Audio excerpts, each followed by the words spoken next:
Hello guys, welcome to our channel. And మీరు కొత్తవారైతే like and subscribe చేసి ఇలా support చేయండి.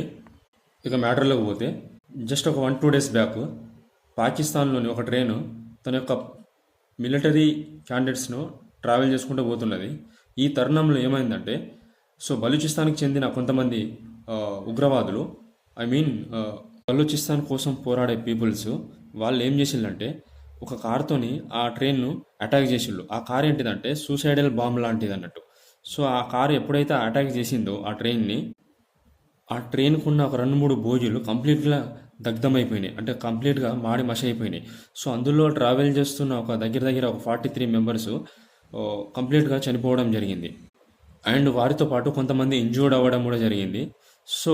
బలూచిస్తాన్ అనేది పాకిస్తాన్లోని ఒక ఏరియా. ఈ బలూచిస్తాన్ లిబరల్ ఆర్మీ వీళ్ళ డిమాండ్ ఏంటిదంటే, పాకిస్తాన్ గవర్నమెంట్ వీళ్ళ యొక్క డెవలప్మెంట్ కోసం అస్సలు కృషి చేస్తలేదు అండ్ ఎలాంటి మెజర్స్ తీసుకుంటలేదు. ఈ బలూచిస్తాన్ అనేది fully rich with resources. Like ఎట్లా అంటే మైన్స్ కానీ మినరల్స్ కానీ చాలా రిసోర్సెస్ ఇందులో ఉన్నాయి, అదే ఈ బలూచిస్తాన్ ఏరియాలో. ఈ పాకిస్తాన్ గవర్నమెంట్ ఏం చేస్తున్నదంటే, ఇక్కడున్న మైన్స్ అండ్ రిసోర్సెస్ అండ్ మినరల్స్ను తీసుకెళ్ళి వేరే వాటి కాడ డెవలప్మెంట్ కోసం వాడుకుంటున్నది. ఆ బలూచిస్తాన్ ఏరియాలో మాత్రం డెవలప్మెంట్ కోసం వాడట్లేదు. వాళ్ళ మెయిన్ డిమాండ్ ఏంటిదంటే, దిస్ పాకిస్తాన్ గవర్నమెంట్ అనేది not working for the development of Balochistan and working for the development of other regions. ఇది మెయిన్ రీజన్ బలూచిస్తాన్ పీపుల్ ఎందుకు అటాక్ చేసిల్లు అనేది.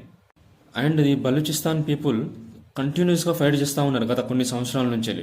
స్టిల్ పాకిస్తాన్ గవర్నమెంట్ అనేది ఇగ్నోర్ చేసుకుంటూ వచ్చింది. మేబీ ఎట్లుంటుందో చూడాలి ఫర్దర్గా.